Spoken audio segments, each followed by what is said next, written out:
The air in the 30th floor conference room was worth more per cubic foot than most people make in a year, and it was just as sterile.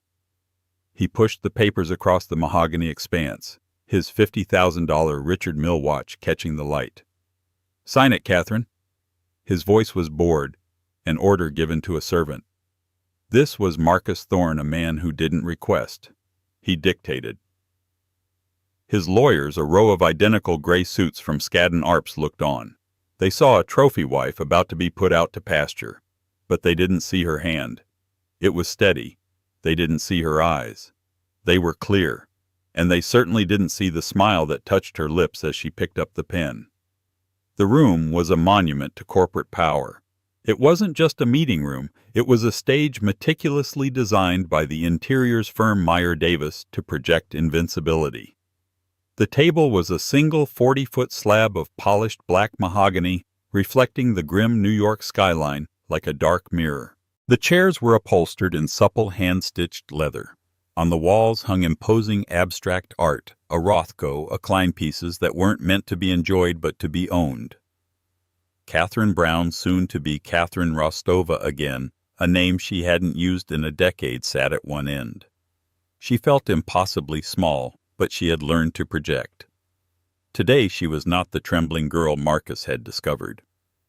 She wore a simple navy blue sheath dress by the row. It was elegant, anonymous, and most importantly, she had bought it herself with one of the few credit cards he didn't monitor. Her blonde hair was pulled back in a severe chignon.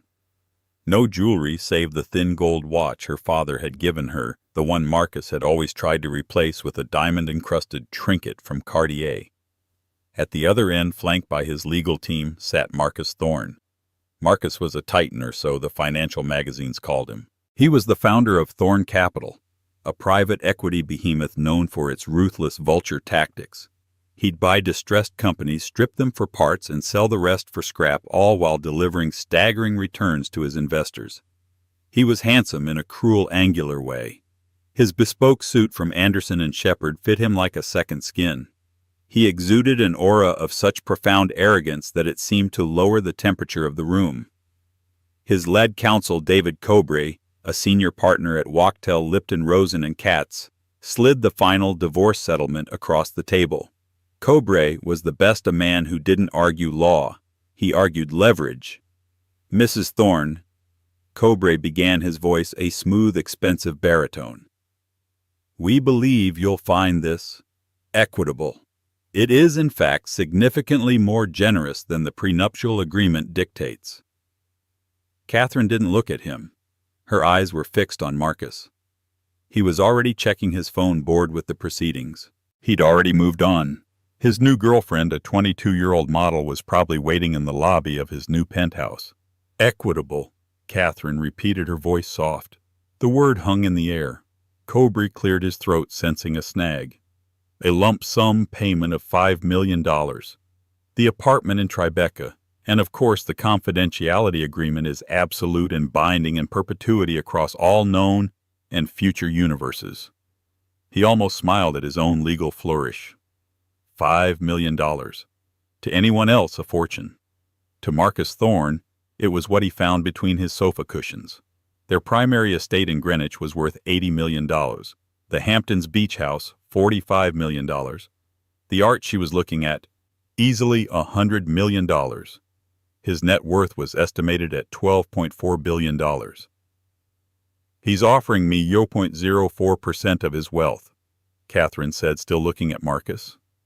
Cobre's professional mask twitched.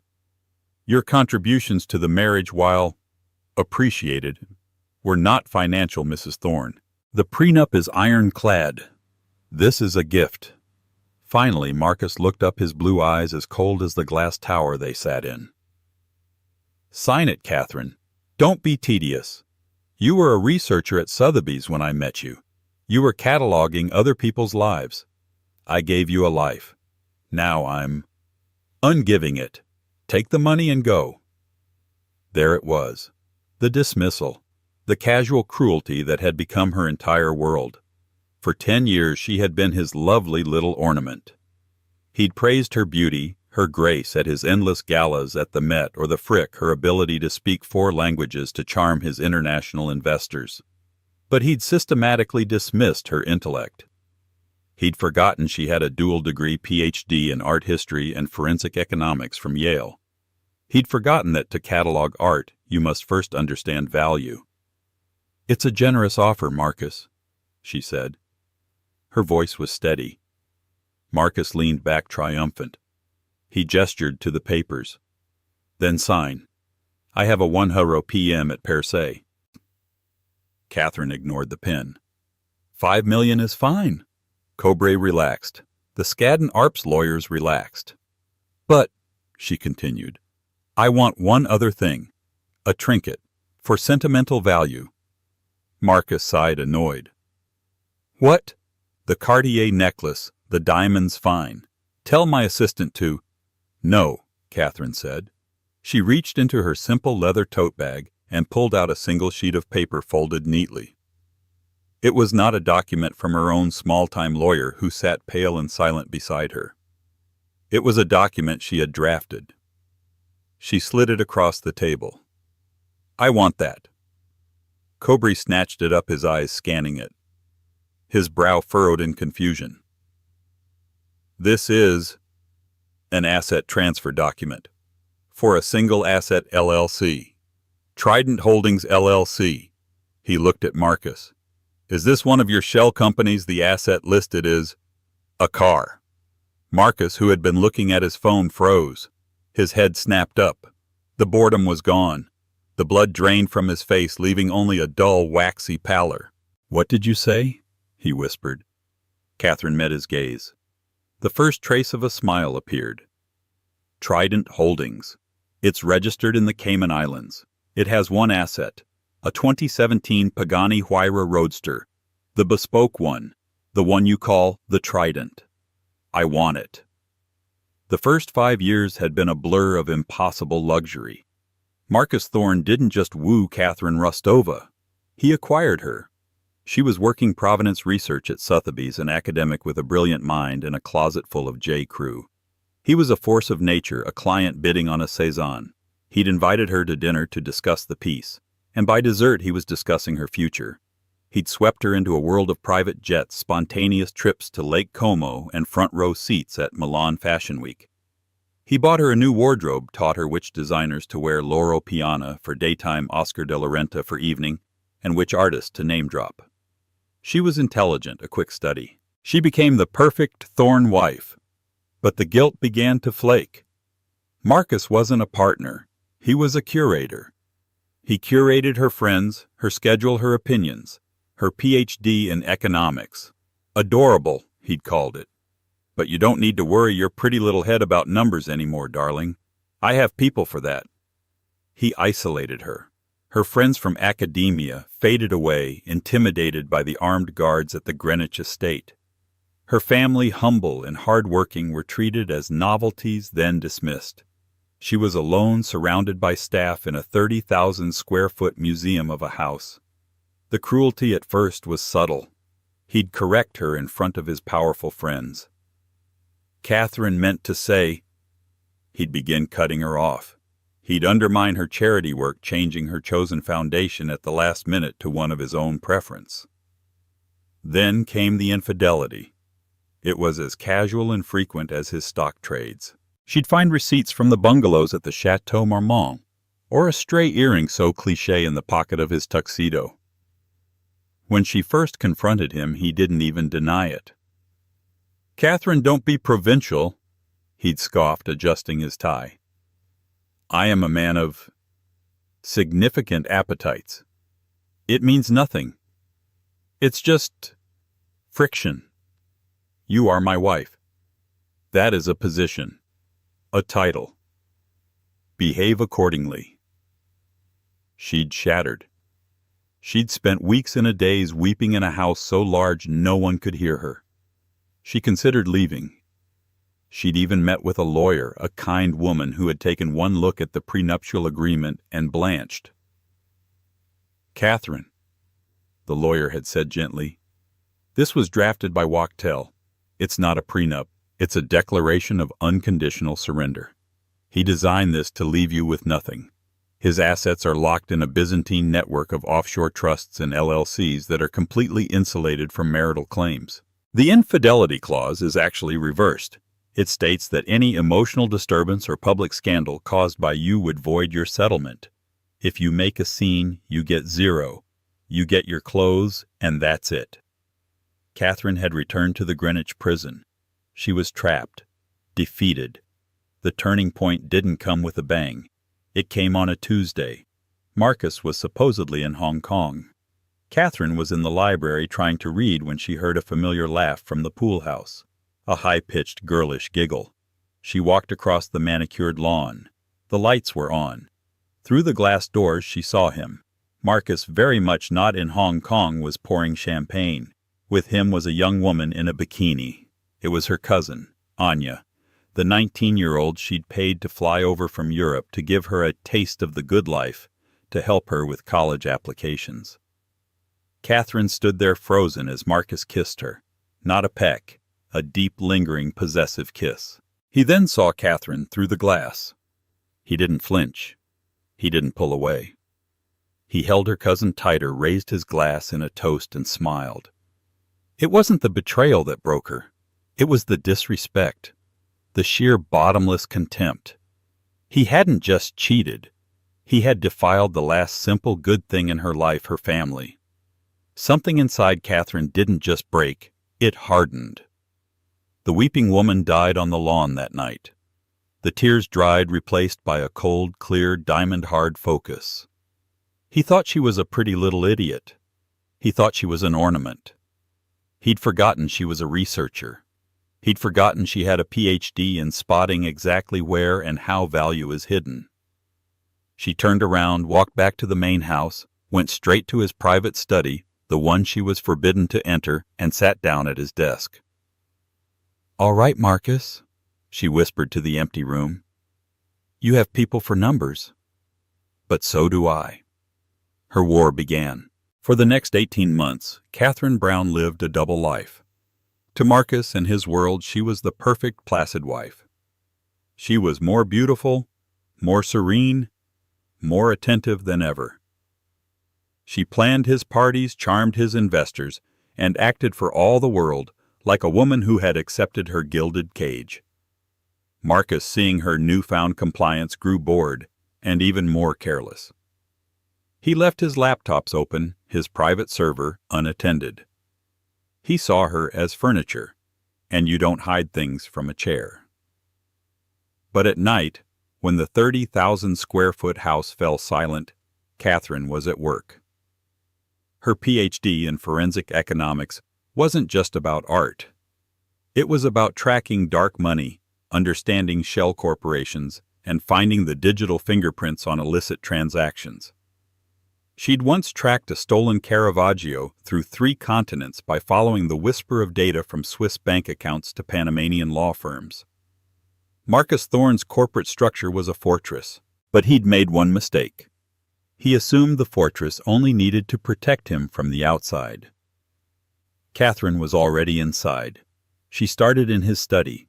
He used a state-of-the-art biometric locked server for his Thorne Capital business. She couldn't touch that.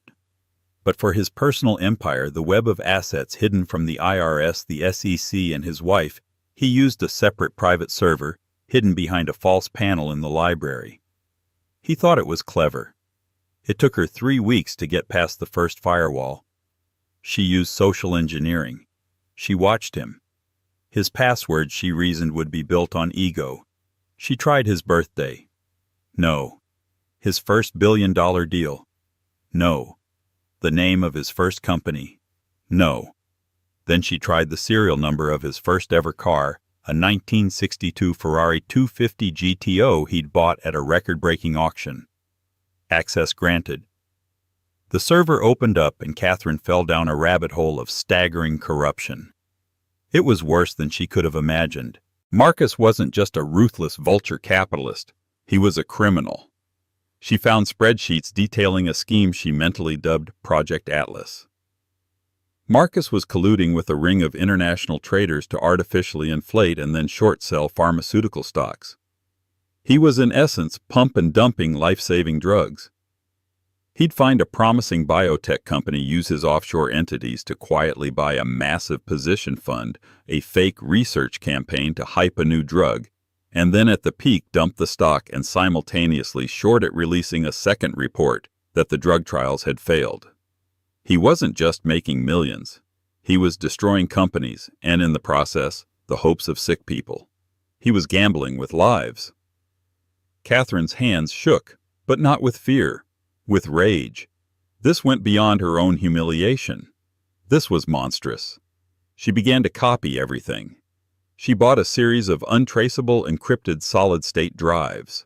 Night after night she downloaded emails, encrypted messages from a secure app called Signal, wire transfer confirmations, and secret ledgers. She compiled it all into a meticulously organized collection she named the Anya File, a little reminder of what started this. She needed to find her leverage. If she just released this, Marcus would be destroyed, but his lawyers would tie her to it. They'd claim she was a disgruntled wife fabricating evidence. She needed something that would prove her case, something that would get her out, and something that would punish him in a way he understood. She dug deeper, tracing the flow of money from Project Atlas. It was a labyrinth. The money flowed from Thorn Capital to a trust in Liechtenstein, then to a bank in Cyprus, then split into a dozen smaller accounts before finally landing in a series of anonymous shell companies in the Cayman Islands. And one name kept appearing over and over: Trident Holdings, LLC. It seemed to be his personal slush fund, the final destination. She searched the Cayman corporate registry. Trident Holdings was registered as a single-asset entity. Its purpose, to hold and maintain luxury collector vehicles. Catherine smiled.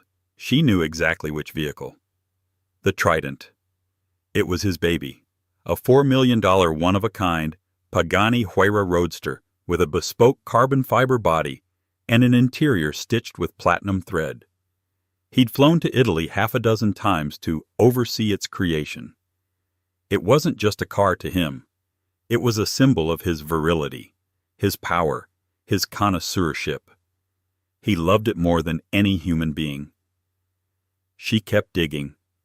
And then she found the final devastating piece of the puzzle. Trident Holdings wasn't just holding the car was the cover. In the last 6 months, as Project Atlas reached its peak, Marcus had started funneling the proceeds of the fraud into the LLC's bank account, using the car's maintenance and transport as a cover for massive multi-million-dollar wire transfers. The LLC that legally held his favorite toy was also the primary repository for over $200 million in illicit cash. Marcus, in his supreme arrogance, had tied his two favorite things together: his ego and his stolen money. He'd hidden his crimes in plain sight, disguised as his most obnoxious hobby. Catherine leaned back from the glowing screen. The sun was coming up over the Greenwich estate, painting the sky in shades of pink and gold. She had it. She had him. She didn't just have leverage for a divorce. She had a nuke. The question was how to use it. She didn't just want money. She'd seen what money did. She wanted justice. And she wanted to see the look on his face when the ornament he'd dismissed dismantled his entire world. She closed the laptop, went upstairs, and got into bed next to her sleeping husband. She didn't sleep. She just lay there watching him, and for the first time in a decade she smiled. The silence in the Wachtell Lipton conference room was no longer sterile. It was toxic. It stretched for 10 seconds, then 20. David Cobry, the unflappable legal shark, was staring at the one-page asset transfer document as if it were written in ancient Sumerian. Trident Holdings. Cobry repeated, his legal mind racing, trying to find the trap. Mr. Thorne, what is this asset? It's not on the marital balance sheet you provided. Marcus Thorne was rigid. His face was a mask of polite fury. He had built an empire on the principle of never being surprised. And his wife, his trophy, had just blindsided him in a room full of his own billion-dollar lawyers. It's a holding company, Marcus said, his voice dangerously low. A trinket, as she said. It holds a car. A car. Cobry looked relieved. Just a car, Mrs. Thorne. We can easily assign a value to the vehicle and add it to your settlement. A 2017 Pagani. Say $3.5 million, generous market value. He was already reaching for his pen to amend the main document. No, Catherine said, her voice still quiet, but now it cut through the room like a scalpel. I don't want the value. I want the LLC. I want the asset. Cobry stopped. This was irregular. That's not how this is done. Transferring an offshore entity is complex. It's a tax nightmare. It makes no sense. Why would you want the company? Just take the car. Because I like the name, Catherine said lightly. Marcus snapped. Stop playing games, Catherine. What do you want? I told you, she said, looking him dead in the eye. I want Trident Holdings. You sign that paper, I sign these. It's that simple. Cobry looked at his client. Marcus, is there a problem? It's just a car. Let her have the damn car. Let her have the LLC. It's a $3.5 million concession to close the deal. It's a rounding error. But Marcus wasn't looking at Cobry. He was staring at Catherine, a sickening, dawning horror spreading across his features. He understood. He didn't know how she knew, but he knew she knew. What do you know about that company? He growled. I know it's where you keep your favorite toy, Catherine said. Marcus. Cobry interjected, his voice hardening. Is there something about this asset I should be aware of? You provided us with a full and frank financial disclosure. If this Trident Holdings contains other assets you failed to disclose. The legal malpractice alarm was ringing in Cobry's head. He had built his reputation on his client's honesty, at least their honesty with him. It's nothing, Marcus snapped. It's a clean entity. It holds the car. That's it. He was lying. And he was a terrible liar. He never had to be good at it. He usually just bullied his way through. Then sign it, Catherine said. This is blackmail, one of the younger Skadden lawyers blurted out. Catherine's own lawyer, Rebecca Shaw, a quiet, ruthless bulldog Catherine had hired from a small boutique litigation firm, finally spoke. It is not blackmail, counsel, Rebecca said, her voice crisp. It is a counteroffer. My client is willing to sign away all claims to a multi-billion-dollar estate in exchange for this one single worthless LLC. An LLC you just confirmed on the record holds nothing but a depreciating vehicle. I'd say that's the deal of the century for Mr. Thorne. The trap was sprung. It was perfect. If Marcus signed, he would be handing Catherine the keys to his entire criminal kingdom. He'd be giving her the bank account with $200 million in it. If he refused to sign, he would be admitting in front of his entire legal team that he had lied. That the LLC was not just a car. That he had hidden marital assets and committed perjury on his financial disclosures. He would be invalidating the entire divorce proceeding, invalidating the prenup, and opening himself up to a full, invasive, court-ordered forensic audit of his entire empire. And Cobry, to save his own reputation, would be the first to insist on it. Marcus Thorne was trapped between ruin and annihilation. He looked at Catherine, the woman he'd called his little ornament for a decade. Her expression was calm, serene, and completely unreadable. You, he whispered, his voice thick with a hatred so potent it was almost physical. You bitch. Catherine didn't flinch. I've been called worse. Mostly by you in your own home. She picked up the expensive gold-plated fountain pen from the center of the table. She uncapped it and placed the cap neatly beside the signature page of his settlement. The scraps. Sign my paper, Marcus, she said. Or we can have Mr. Cobry here schedule the deposition for your forensic accountants. And while we're at it, we can subpoena the Project Atlas files. I'm sure the SEC would be fascinated to learn about your biotech adventures. David Cobry's head snapped toward Marcus. Project what? The color drained from Marcus's face. He was white. He was finished. Where is the Anya file? He hissed, his voice barely audible. Catherine's smile widened. "Anya, my cousin." "I don't know what you're talking about, Marcus. I'm just a simple woman who wants her husband's car for sentimental reasons. Now, sign." With a trembling hand, Marcus Thorne picked up the pen. He looked at the asset transfer document. His entire life, his $12 billion empire, his reputation, his freedom, all of it balanced on the tip of this pen. He looked at his lawyers, their faces a mixture of confusion and dawning panic.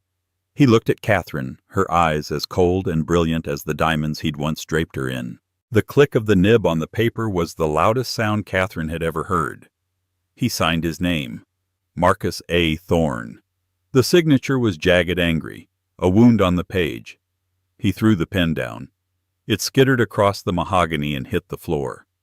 Catherine calmly took the signed transfer, reviewed the signature, and handed it to her lawyer, Rebecca, who slipped it into a briefcase with a quiet professional snap. Then Catherine took the fountain pen from the floor, picked up the divorce settlement, and signed her name. Catherine Brown Rostova. She pushed the stack of papers back toward David Cobry.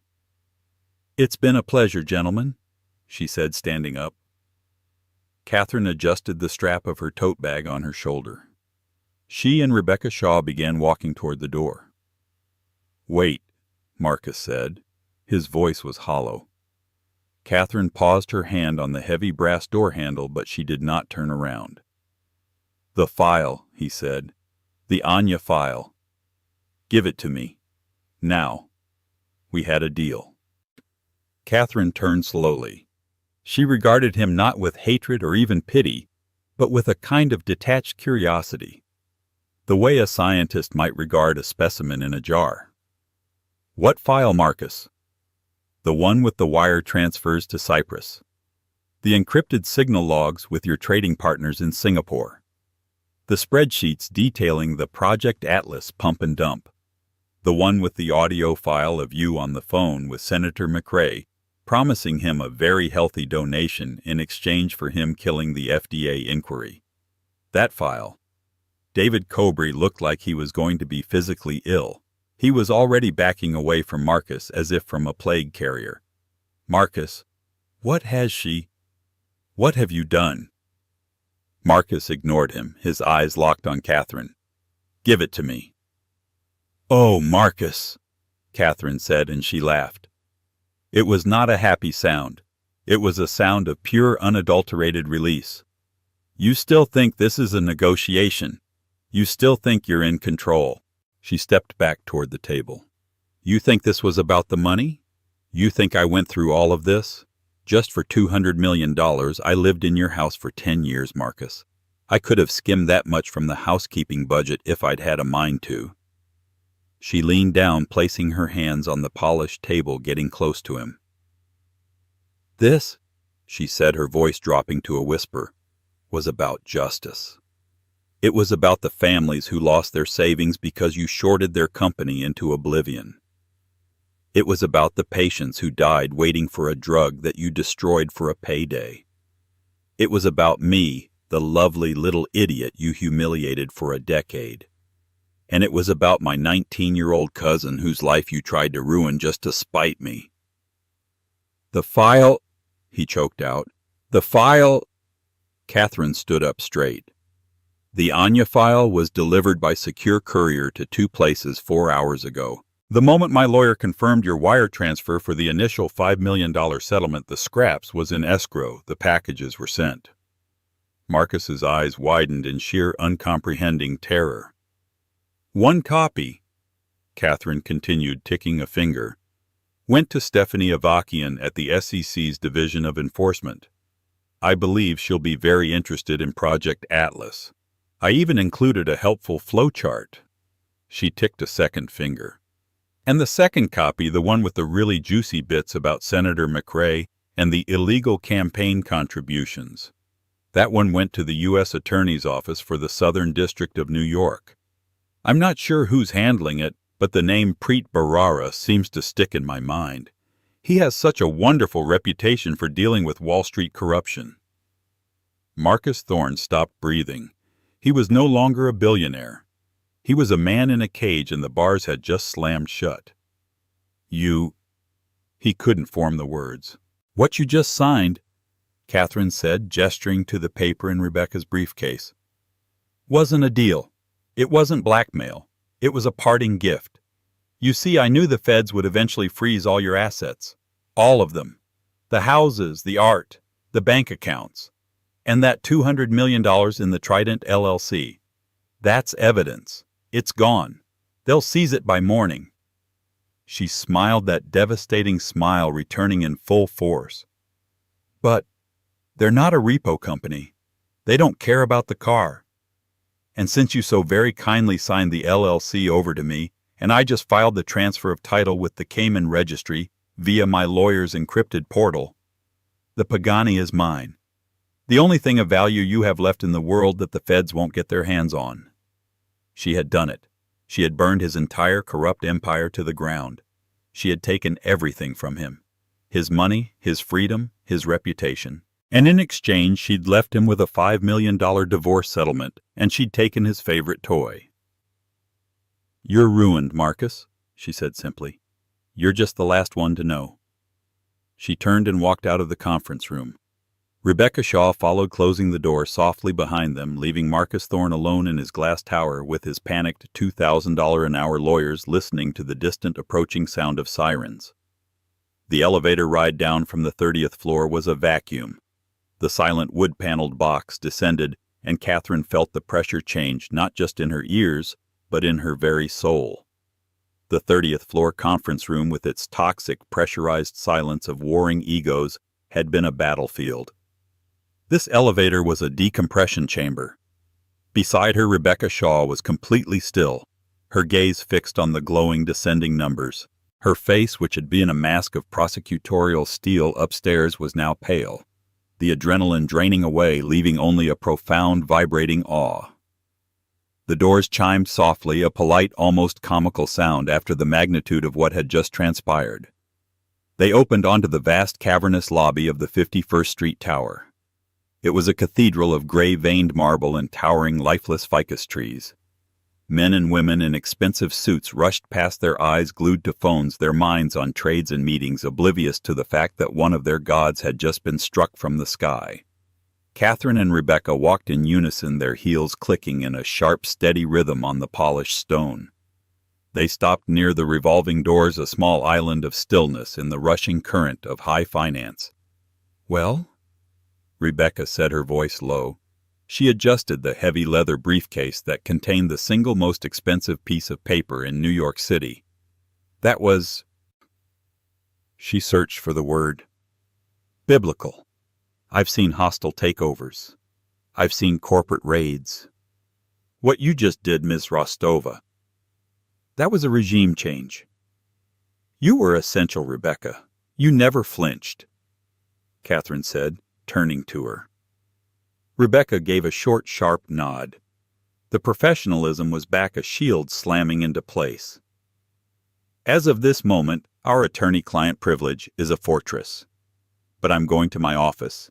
I am taking every piece of digital and physical communication we have ever shared, and I'm going to have it professionally incinerated. My retainer was paid in full from the escrow account. Our communications never existed." "I understand," Catherine said. "For all intents and purposes," Rebecca continued, "I was a simple divorce attorney who negotiated a modest settlement against an ironclad prenup. You are a client I will never speak of or to again. Do you understand me?" "Perfectly." "Good." Rebecca extended a hand. Her grip was firm, dry, and strong. "I don't know where you're going, Ms. Rostova, but I suspect you will do just fine." "The same to you, Rebecca." They released their grip. It was a final, silent acknowledgement. Two allies in a covert war now dissolving their pact. Rebecca Shaw turned left, her sensible heels clicking toward the subway entrance, disappearing back into the anonymous workaday world. Catherine turned right. She pushed through the heavy glass of the revolving door, and the city hit her. The air wasn't the sterile, filtered, temperature-controlled atmosphere of Marcus's tower. It was real. It was sharp, cool, and alive, smelling of damp pretzels, diesel exhaust, and the faint, sweet scent of roasted nuts from a street cart. For 10 years she had moved through this city in the armored bubble of a chauffeured Maybach. Now her feet were on the pavement. She was just another woman in a navy dress, and the anonymity was the most intoxicating, luxurious feeling she had ever known. She didn't hail a cab. She walked. She walked the 2 blocks south and 1 block east, her pace quick and purposeful. She arrived at the discreet, unmarked entrance to the private subterranean garage. It was less a parking garage and more a bank vault, a climate-controlled concrete fortress where Marcus kept his city cars, the vehicles too rare and expensive to be left at the Greenwich estate. She pressed the intercom. A moment later a buzzer sounded and a heavy windowless steel door slid open. She descended the concrete ramp into the quiet, brightly lit space. It was silent save for the hum of industrial-grade ventilation. A row of sleeping beasts sat under custom-fitted silk covers, a black Rolls-Royce Phantom, a silver Aston Martin DB11, a vintage Ferrari 275 GTB in classic red. The attendant, a man in his 50s named Miguel, came out of his small glass booth wiping his hands on a rag. He looked surprised, then nervous. Catherine was never here, and she was never here alone. "Good afternoon, Mrs. Thorne," he said, a note of caution in his voice. He was a good man, a man Marcus treated like a piece of the furniture, a man Catherine had always made a point to ask about his children. "It's Ms. Rostova now, Miguel," she said, her voice kind but firm. It was the first time she had used her maiden name with a stranger. It felt solid, correct. Miguel's brow furrowed in confusion. "Oh, is Mr. Thorne joining you?" He did not call down. "No, he's not," Catherine said. She reached into her simple leather tote bag. "I'm afraid I won't be Mrs. Thorne's problem any longer. And Mr. Thorne won't be mine." She pulled out the single key fob she'd taken from Marcus's desk drawer 3 months prior, the one he'd spent a week raging about blaming the idiot staff for losing. And she pulled out the folded, notarized asset transfer document. "I'll be taking the Trident today, Miguel, permanently." Miguel's eyes went wide with a sudden, genuine fear. He physically recoiled. "Ms. Rostova, I cannot. Please, you know the rule. Mr. Thorne, no one is allowed to touch that car. He'd have my job. Please." "He can't," Catherine said gently. "He has no more authority over this garage. He has no more authority over you, and he has no more authority over me." She didn't argue. She didn't plead. She simply unfolded the document and held it out. Miguel hesitated, then took it. He was a man who parked cars, but he lived in a world of power. He might not have understood the legal intricacies of Trident Holdings, LLC, but he knew 2 things instantly: the imposing embossed letterhead of Wachtell, Lipton, Rosen & Katz, and the furious, jagged, unmistakable signature of Marcus A. Thorne at the bottom. He looked from the paper to the key fob in her other hand, and then up to her face. He saw her calm, steady gaze. He remembered the number of times he'd had to clean champagne flutes and smeared lipstick out of the Maybach. He remembered the way Mr. Thorne had spoken to this woman, a tone of casual, brutal dismissal that always made Miguel flinch. The power dynamic of his entire world had just inverted. A slow, knowing grin spread across his face. It was the smile of a man who was just told the revolution was over and his side had won. "Yes, ma'am, Miss Rostova," he said, the Mrs. Thorne forgotten. He handed the paper back, his entire demeanor changed. He was no longer a nervous servant. He was an accomplice. "I'll bring it right around. It is in the climate bay." He hurried off, not to the main floor, but to a heavy insulated steel door at the far end of the garage, which he unlocked with a separate key. The door hissed open, revealing a smaller private room. Catherine waited. A moment later she heard it. It was not the polite purr of a luxury sedan. It was a deep, guttural, angry rumble, the sound of a caged beast waking up. The Pagani Huayra Roadster rolled out of the bay, its metallic exposed carbon fiber body seeming to drink the fluorescent light and swallow it whole. It was an obscene, magnificent thing. It wasn't a car. It was a $4 million statement of profound arrogance, a sculpture of aerodynamics and ego. Every line was aggressive, every vent and wing functional. It looked less like it was built for the road and more like it was designed to achieve orbit.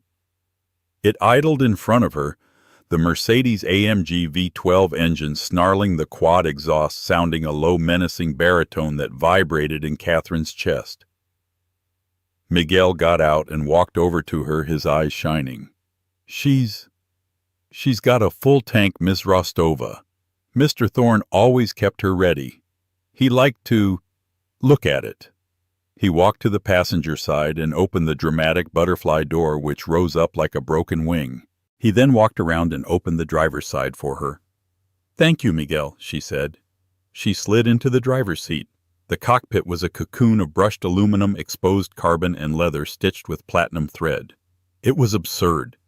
And it smelled faintly of Marcus's overbearing cologne, a $600 bottle of Baccarat Rouge 540. It was the last trace of him. She looked at the complex watch-like instrumentation. She knew exactly what to do. She'd studied the manual online for weeks. "One last thing," she said to Miguel. She pointed to the 2 carbon fiber roof panels latched above her. "Can you help me take these off?" Miguel's grin widened. "Yes, ma'am." Together they unlatched the 2 lightweight panels. Catherine would not be driving this thing in a sealed bubble. She was going to feel the wind. They stored them neatly in the front compartment. The car was now a pure open-top roadster. Catherine sat back down, her hands gripping the sculpted wheel. She put on a simple pair of black Ray-Ban sunglasses, the ones Marcus hated, the ones he called common. She looked at Miguel, who was standing clear watching her with an expression of pure, unadulterated delight. She pulled a folded-over stack of bills from her tote bag, 5 $100 bills. "For your family, Miguel, and for your silence. Thank you." He took the money, his eyes wide, and tucked it deep into his pocket. "Good luck, Miss Rostova," he said, his voice earnest. "Drive safe. She's got a lot of kick." "Oh, I know," Catherine said. "I'm counting on it." Her foot in its simple navy blue heel touched the accelerator. She didn't press it. She just tapped it. The engine screamed. It was not a roar. It was a shriek, a primal violent explosion of sound that bounced off the concrete walls, rattling the light fixtures. It was the sound of 12 cylinders and $4 million worth of rage being uncaged. Catherine smiled just a little. She put the car in gear. The transmission clicked, a solid mechanical sound. Slowly, deliberately, she eased off the brake and the car began to roll, the bare carbon fiber gliding over the smooth concrete. She headed for the exit ramp, the bright, unforgiving square of daylight waiting for her at the top. She was ascending from the tomb. The Pagani climbed the steep concrete ramp, its snarling V12 engine note compressing in the narrow tunnel before exploding outward, a defiant war cry hurled against the afternoon sky. The car burst onto 51st Street, a blur of bare carbon fiber surfacing in a sea of yellow taxis and black town cars. The transition was jarring. From the cool, tomb-like silence of the subterranean garage, she was thrust into the full sensory assault of Midtown Manhattan. The sun was blinding, reflecting off the glass canyons of the surrounding skyscrapers. The air, now that the roof was off, rushed over her, carrying the chaotic symphony of the city horns blaring a distant siren, the rumble of a passing bus. But the Pagani's engine, even at a near idle, drowned it all out, a deep, menacing thrum that was a center of gravity all its own. Pedestrians froze. Heads snapped around, conversations stopped mid-sentence.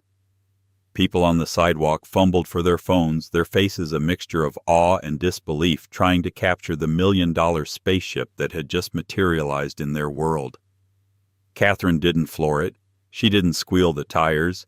She drove with the same cold, perfect precision she had used to dismantle his life. Her hands were steady on the carbon fiber wheel. She eased the car into the flow of traffic, the snarling engine a constant physical presence at her back. She navigated the crosstown traffic, a shark gliding through a school of minnows. She drove 1 block and turned onto Park Avenue. She pulled to a stop at the red light at 52nd Street. The light was long, and there directly across the intersection was the tower. Her eyes lifted from the road to the gleaming dark glass facade of Marcus's headquarters. She looked up past the 10th floor, past the 20th, to the 30th floor conference room. His window, the one that looked south down the magnificent canyon of Park Avenue. She knew he'd be there. He was a creature of ego, and his ego would have demanded he watch. He would be unable to comprehend his own defeat, drawn to the window like a moth to a flame, needing to see the impossible reality of his ornament driving away with his prize. And there he was, a small dark silhouette, rigid and unmoving, pressed against the glass. Even from 30 floors down she could feel the rage. It was a palpable, pulsing thing, a dark energy radiating from the tower, a silent, primal scream of a king who had just been checkmated by a pawn. He was trapped in his glass box, his empire collapsing around him, his lawyers likely already screaming at each other about malpractice and full disclosure. He was a prisoner watching his freedom drive away. Catherine sat in the open cockpit, her face turned up toward his. She was exposed to the air, to the city, to him. She didn't hide. She wanted him to see her calm, to see her in the driver's seat of the one thing he loved, the $4 million symbol of his illicit power, the very asset he'd tried to hide. The light turned green. Catherine didn't look up at him again. She looked forward. She pressed the accelerator. The Pagani leapt. It did not accelerate. It detonated. The 754 horsepower engine screamed, the rear tires bit the asphalt, and the force of the launch pinned her to the leather seat. The sound was a glorious, defiant shriek that ripped through the polite hum of Park Avenue, a sound of pure, unadulterated power. It was the sound of his power, now hers, and she was using it to leave him behind forever. She shot down the avenue, weaving through the traffic with an economist's precision. 51st, 50th, 49th. In the small vibrating side view mirror she caught a glimpse of her own reflection. Her blonde hair, which had been in a severe controlled chignon, was coming undone, torn loose by the wind rushing into the open cockpit. Strands of it whipped across her face, stinging her cheeks. Her eyes, hidden behind the common Ray-Bans, were clear and bright. And on her lips there was a smile. It wasn't a smile of joy or even of giddy victory. It was a smile of peace. The smile of a researcher who had finally, after 10 long years, balanced the equation. The smile of an architect who had just stepped back to watch her perfectly designed, inescapable prison snap shut on its intended occupant. She wasn't driving into the sunset. She wasn't driving to a new apartment in Tribeca. She was driving straight toward the Lincoln Tunnel. The car, this magnificent, vulgar, beautiful machine, was the final piece of the plan. She had no intention of keeping it. Driving it felt like sitting in his skin. The faint, lingering scent of his Baccarat Rouge cologne in the leather made her stomach turn. No, this car was not a trophy. It was the last untraceable piece of liquidity. She had a buyer. A Saudi prince, a man she'd met at one of Marcus's obsequious galas, a man who despised Marcus but openly coveted the trident. The deal had been struck 2 months ago in a series of encrypted messages. A private cargo flight was already booked and waiting at a private hangar at Teterboro Airport. The wire transfer for $4.2 million a premium for its story was already waiting in a new bank under a new name in a Swiss canton that did not ask questions. Catherine Rostova wasn't just an ex-wife. She was an architect. She had designed his prison, and she had designed her own escape funded by his own arrogance. As she sped toward the tunnel, the magnificent New York skyline retreating behind her, she reached over and pressed a button on the complex console. The stereo system came to life. It was set to his station, of course. A blast of classical music filled the cockpit. Vivaldi's The Four Seasons. Summer. She turned it up, loud. The frenetic, stormy strings of the Presto movement mixed with the roar of the V-12, a perfect soundtrack for her liberation. For the first time in a decade, she let her head fall back against the headrest, closed her eyes for just a second, and let the wind and the music wash her clean. She didn't just get the car, she got justice. Catherine Rostova's story is a brutal, modern-day masterpiece of revenge, proving that the person you underestimate the most is often the one holding the detonation codes. She didn't just leave him, she dismantled him using his own arrogance and corruption as her weapons. The smile as she signed those papers wasn't defeat, it was the final move in a game of chess he never even knew he was playing. What do you think? Was this the ultimate revenge or a cold, calculated plot? Catherine burned his empire to the ground and drove off in the ashes. If you love this story of power betrayal and ultimate vindication, please hit that like button. Let us know in the comments what you think Marcus Thorne's first day in prison was like. And don't forget to share this with anyone who loves a story where the queen finally topples the king. Most importantly, subscribe to our channel. We have so many more stories like this one coming your way, and you won't want to miss a single one.